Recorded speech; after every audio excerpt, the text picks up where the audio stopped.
Hey, welcome to a moon moment with Mama Mandala. I'm Hagar, and it's a new moon in Cancer, the archetype of the mother, of homemaking, of the crab in their shell. So it's this dichotomy of a soft tissue, a deep sensitivity and profound vulnerability that also finds a place inside a shell, inside a protective layer, inside something that's hard and can keep it safe, right? So we are playing with the aspects of ourselves that are both vulnerable and soft and sensitive, that attune to the world, that are open and receptive and are easily hurt, and also to the parts of us that know how to take care of ourselves, the parts of us that are able to set clear boundaries and to know when to say no. And it's a pretty powerful place because this is where we take deep care of ourselves and of others. So welcome to this moment that sets us into motion with a new cycle, a new lunar cycle. And the majority of the lunar cycle is going to be in the sign of Leo, in the archetype of the lion, of the lioness, of the ferocity of our inner beast, in the wild and fierce and intense aspect of our individuality and of our individuation. And it's so sweet that this cycle begins us. We begin it in the space of nurturing and of nourishment and of caregiving and of, at the same time, receiving it, right? Because we are every character in the story, and we are, as my teacher Douglas Brooks says, and we are every aspect of the play of different archetypes, and the way that they move through us is the invitation to embody all the different aspects. So in a deep and profound way, this archetype invites us to be tender with ourselves and fierce when needed, to be soft and giving and generous with the world around us, and also to create a boundary that keeps that keeps us, in some way it's not separated from the world, but it's individuated. So we're the child and we're the mother, and this is a non-binary exploration. So the mother here, and in general, just let me just state this. The space that I'm creating is called Mama Mandala, and the invitation is into the mother archetype, not only because I'm a mother of two children, and not only for mothers, but for all caregivers, right? For all who tend to the world and attune to it and offer it some sort of care, because we all hold the mother archetype inside of us, and we all are also children of our own mother and of other energies in our lives that take care of us. So this lunar cycle may invite us to explore the places where we want to cultivate more vulnerability, right? And this is not an easy thing to do. It actually requires profound strength. It requires in a way a simultaneity of development and cultivation of confidence. So it's kind of lovely that we have the commingling of the Cancerian energy and the lion and the Leo energy, because we can then weave together the tapestry of sensitivity and confidence, of vulnerability and openness and ferocity and strong willpower and a powerful ability to stand in what we care about and in our own desires. So it's a commingling of the waters of the Cancer that connects between worlds, right? Water has the capacity to transmit and then also to transmute, right? Because it's shape shifting, because water as an element can shift its shape from frozen to steam to liquid, right? So it's the ability of the liquidity of transformation and change. And this is, again, I'm stating this, and I'm stating this almost in every moon video that I put out there, because I'm not an astrologer. So you'll see in these videos, I'm not exploring all the different astrological aspects that are happening during this lunar cycle, but rather I'm more of a mythologist. So I invite us to play and explore the storytelling possibilities and the storytelling capacity that each archetype has, and our ability to weave together a narrative that empowers us, and also a story that brings us together and weaves us into something greater than ourselves, so that it's a process that is both personal, and it is, kind of personal self work, if you will, but never to forget that like the Cancer archetype, it's the work of connecting us to something greater than ourselves. And it happens so beautifully in this archetype because it's a water sign, so it invites us into the deep waters of our unconscious, right? The water and the sea and the ocean represent in symbolism. It represents the unconscious. This is what Jung said so beautifully, and it's really profound, because we see it, but we don't see what's beneath it. We don't necessarily see what's within it, and it reminds us that also with ourselves, right? We can feel something on the surface, but there's a depth to it, and this is the waters of the Cancer energy is the invitation into our feelings, into our emotions, and into the way that they move through us, and into the way that we're invited to cultivate the fluidity and the liquidity of it, so that as feelings move, we let them move, right? We don't stop them from coming, and we don't hang on to them. We let it move organically. We let it flow through us naturally, so that we're not getting stuck and sticky in any of it. And of course we will, because we're human, so we're going to have our moments. We're going to have what Cancer invites us into, which is the ebb and flow, which is the movement between things. So it connects us to every aspect of ourselves. In a way, it invites us into our own cyclical nature, which water always does. And it's governed by the moon, so it invites us into our ability to phase, into our ability to change, into our ability to move from this moment that is new, so it's dark, it's unseen, into a slow process of growing and swelling and filling up and becoming the full expression of ourselves. It's going to happen when Leo is the sun. So we're gonna experience the Aquarius full moon during this cycle, I think. Let me make sure I'm not wrong. But we're invited then into our fullness, and then into the process of emptying. So it reminds us that things are never static. That we are dynamic, a dynamic entity that is always in relationship with a dynamic world. So we're always in relationship.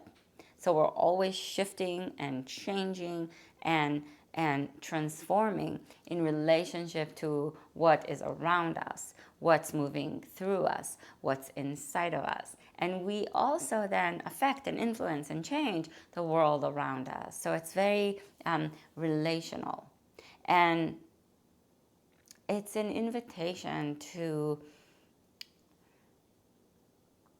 give ourselves space to shift and change the way that the moon does, to swell and to soften, to fill up and to empty out, to move with the rhythm of the breath, to move with the rhythm of nature that always reminds us and invites us into our cyclical nature. And we can see the problematics in the process of cycling through things, because there's a shadow to everything. So we might experience the shadow of, wow, I'm on this wheel and I keep repeating something, but it's more than that, because it's also the ability to show up to something but in a different way. It's how do you show up when you meet some of the things in you and in your life that are, like the hard shell of the Cancer, like that are not necessarily easy, right? The things that, like the crab, will clench and hold on really tight and not let go. When we meet those aspects of ourselves and of our lives and of how we show up to relationship, do we meet it in the same way that we did the previous time that it showed up as we move through the cycles and the seasons of our lives? Or are we showing up to it a little differently? Are we able to say something to ourselves that's a little different, that's going to shift how we're handling it, or how we're being with ourselves, how we're receiving it, how we're offering ourselves through the situation? Right? So it's this invitation to change through the process of perhaps some recursion and repetition, right? Because life is full of recursion and repetition. And in this season, because it's summer and it's we're full, the land is full of food and fruit, and it's the middle of the year, so we might be meeting the things that we feel like we've accomplished, like we might be harvesting some of the fruit of our actions, some of our intentions and goals for this year might start to take form, and we might be meeting at the same time some of the disappointments, some of the things that we're like, oh my gosh, I thought that by this point in the year I'm gonna be in a different place, right? We all have them, and we want to meet all of it. Now the question is, how do we meet it, right? Because if we're moving through the cyclical nature of our being, are we meeting it the same way? Are we meeting it in the way that we met it? Are we meeting the disappointment the way that we met it last time? And that's okay if we do. And then we just make space for ourselves wherever we are. But I think that the invitation of Cancer, this is kind of where I'm at, is to parent ourselves a little bit. So it's to be protective and to be vulnerable, because I don't know about you, I don't know if you're a parent or not, but it's a vulnerable position to be in, because the love is so vast and so big and so deep, and you give your whole being to these other people, and the point of them existing is not for you to hold on to them. They're going to leave you, so and you have to work on yourself to not hold on to them, to not project your whole being onto them, to not try to control them, right? Some of the shadow aspects of Cancer and of this motherly archetype is control, like trying to control the situation. Like think of the crab, like trying to hold on really, really tight to whatever it is that feels like a threat, like something that's changing and shifting in your life, perhaps. So we have the capacity to be in the vulnerability without grasping, to notice and be with ourselves when we are grasping, to feel the moments, right? Cancer, again, it's deep feeling, to feel the moments when we are grasping, and what is it about the situation that makes us want to control, want to grasp, want to not change, want to hold on, and to be with it, to create space for the experience so that it can move again like water and become the liquidity that washes through and then shifts and changes into something else. So we get to mother ourselves, we get to parent ourselves, and it's a great time to do a little bit of inner child work if you're into it. I'm really into it personally. I find it very helpful in the moments where, so my inner child, like a little I'll tell you a little bit of mine so that you can go into yours more easily. My inner child, it's that part of me that is really hard on myself. I get really, in my tendency is to be really mean to myself. Every time I do something that I don't like or that I wish I did differently, or or when insecurities show up, it shows up in this very negative self-talk. Sounds familiar? I think a lot of us experience that. So my inner child work is to see this part of me, and instead of going, oh my gosh, I'm beating myself up again and beat myself up for beating myself up, right? It's like again, like this is like the cycles that we get into sometimes. So to go to this part of myself and to hold it and to talk to myself about it and to express that I'm here for myself, right? And one of the things that I do sometimes is I put a left hand over my heart, the right hand over my belly, so that my hands, and you can do that with me right now, put your left hand over your heart and your right hand over your belly, and you can allow your eyes to soften. They can close if that feels good for you. Allow the awareness to tune and turn into your breath, and attune to yourself.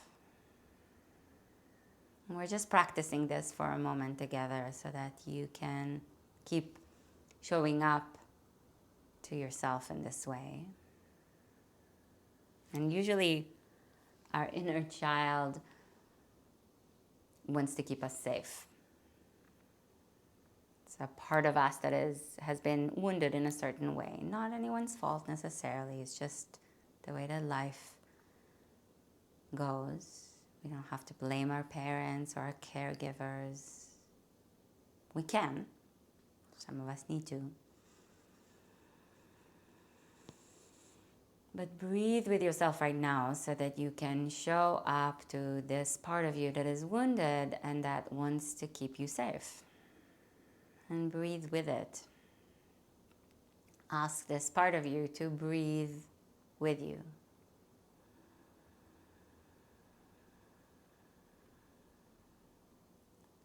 And this is how I do it. You can do it in a different way, and I do it in different ways also.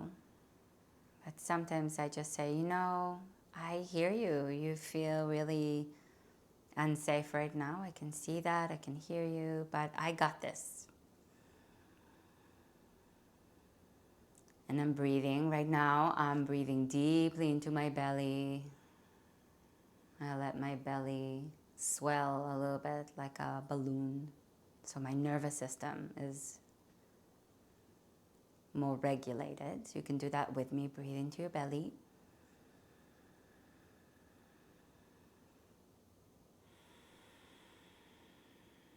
And remind this part of you that is your inner child, that is your wounded self. For each of us it's different, but it's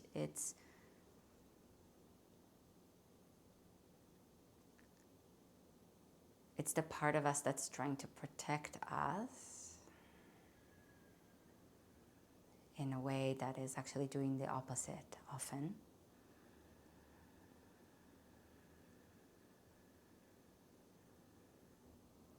And you can say to it that you got this. If it helps you can speak to this part of you as if it was a little child that you could talk to right now. I hear you, I see you, I feel you, and I got this. I got the situation right now. I know you really want to help, but right now I'm the adult in charge, and you can go outside and play if you'd like. You can lie on the bed and take a little nap.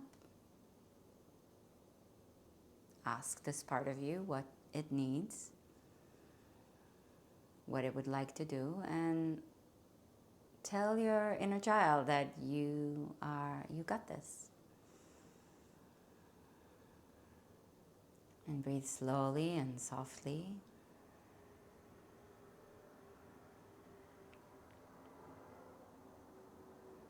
And thank it for its warning and its effort to protect.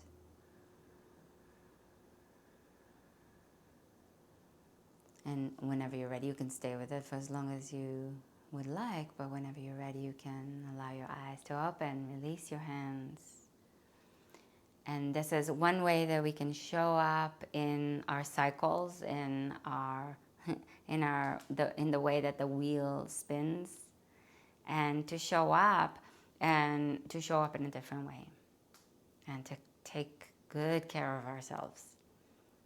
Right? So I hope this is somewhat helpful and interesting for you, and I hope that you can take this with you into the whole lunar cycle and into the way that then Cancer is going to shift into the energy of the lion, so that you can bring this caring and nurturing and nourishing qualities to the conversations that are going to be a little bit more fierce, beast-like, wild, and a little bit more on the realm of individuation. So if you like this, I would love for you to subscribe to this channel and put a little like on the video, and also go ahead and subscribe to our mailing list on mamamandala.com. I'm going to leave a link for you in the description of the video, and I'm going to send a little email with some journal prompts for this new moon. So if you sign up for it, you're going to get this email and these prompts, and you can work on it in your own time throughout the lunar cycle. So thank you so much for joining me, and I hope to see you soon. Mwah! Thank you.